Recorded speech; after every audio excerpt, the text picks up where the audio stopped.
Alright, so we're gonna start off with some palliative cases. So this is the first station we're looking at. You're at the hospice care home. The patient's Cassie Smith, and she's 80. Alright, she's diagnosed with metastatic pancreatic cancer. So, oops, my bad. Okay, here we go. What else do we know about her? So we know she cannot eat or drink. She's gonna continue her palliative care at the hospice.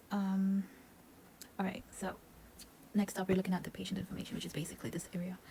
This is the primary information what we would need to fill in the first page. Generally though, they would give you like a sticker and you could just place it in instead of writing these. But sometimes yes, they do, they can avoid giving you a sticker. What's she allergic to? So you've got penicillin allergy, she has breathlessness or shortness of breath, and her age is given here. Okay, followed, what else do we know? Okay, so that's about it about the patient information.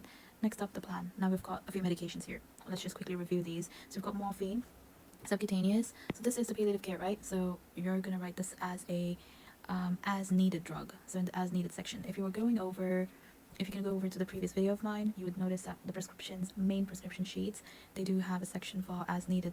They do have a section for antibiotics. They do have a section for regular medications and etc. So this part would be, so the palliative care cases, you're gonna write it as needed, or basically PRN, right? So morphine's 5 mg, subcutaneous. Remember one thing, this you can write it as mg on the prescriptions. However, micrograms, you gotta write it as micrograms. You cannot take no shortcuts there. So grams can be written as G, milligrams can be written as mg, but micrograms has to be written as a whole, as micrograms. Okay, all right, going back to our our medications here. So we've got morphine, cyclizine, TDS, hyoscine bromide, and that's subcutaneous, etc. Right. The next two drugs we're looking at is paracetamol, PO, atorvastatin, PO, per oral, but she cannot eat or drink. So naturally, we're not going to be giving those medications to her. Okay, so moving over to our case over here. First off, straight up, we know her hospital number, which has been given as 1234. We know her name, which is Cassie Smith. We do not have her address. Her date of birth is the 1st of March 1943. And her NHS number will be 123456. This is what's given. However, like I said earlier, they might be giving you a sticker, and if they do, you'll be placing the sticker here. Okay. Now, we could just write down this is the hospice care home, which was given in the prompt, and then you've got your consultant name, which is not given. Date of admission would be the date you're giving your exam. So for the purpose of this, I'll just write it as, okay. Date written would be the same. Height and weight is not given, so we're not going to write it down. And then chart 1 of 1, because we're not adding additional charts to this. So here we're looking at the allergies, right?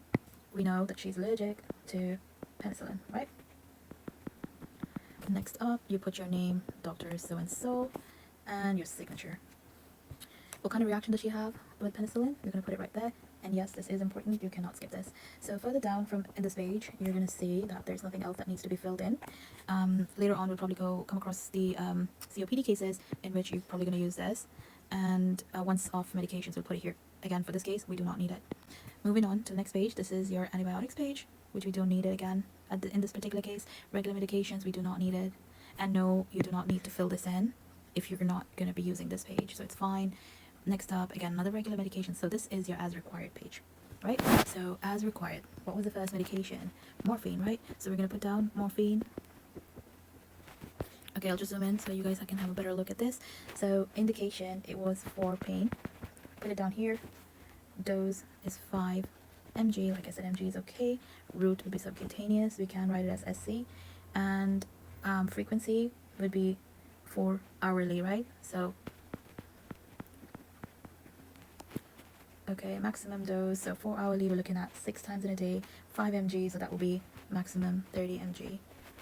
For the 24 hours, you're gonna write doctor and your last name, okay, and signature, put the date in, and your bleep number, which may or may not be given in the exam, and that's about it, right? You do not need to fill this in, you do not need to fill the dates, times, those routes over here. In certain cases, we would have to write down the dates, but not on this page. It would be something else. I'll get to that on a different video. All right, next up, we have cyclizine. Now, cyclizine's dose is 50 mg. we're looking at the route that will be subcutaneous as well. Frequency, TDS, 3 times daily, and you have a maximum dose of 150 mg, right? Indication, this would be for nausea and vomiting. So you can just write it down as nausea and vomiting. Okay, again, doctor last name, signature, 1312. I'm gonna put it like that. You've got the last one, so that would be hyoscine bromide. Indication would be, what's the first secretion? Dose, like the question stated, it would be 400 micrograms as a whole. You'll write it down as a whole. Subcutaneous, again, 4 hourly, maximum of 2.4 mg. That would be 400 micrograms 6 times. And again, doctor last name, signature, 1312, complete number. They may or may not be giving it to you. And that's about it. That is your one prescription.